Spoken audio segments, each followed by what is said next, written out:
Hello के भयो बुढी किन हो आज यस्तो मुख चाहिँ एउटा नुन खाएको कुखुरा जस्तो बनाएर राख्या किन हो हँ? टाउको दुखिरहेछ टाउको दुखिरहेको हो कि नेपाल जाने मन लागेर हो?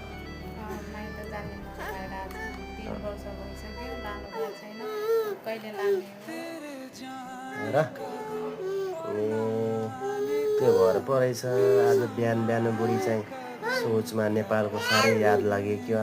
मम्मी बाबाको याद आए जस्तो छ केही छैन मैले भने नि हामी जाउँला भनेर तर हेर न शिवांश पनि सम्झाइरहेछ मामुलाई हामी जाउँला मामु सँगै भनेर त्यही पनि हेर न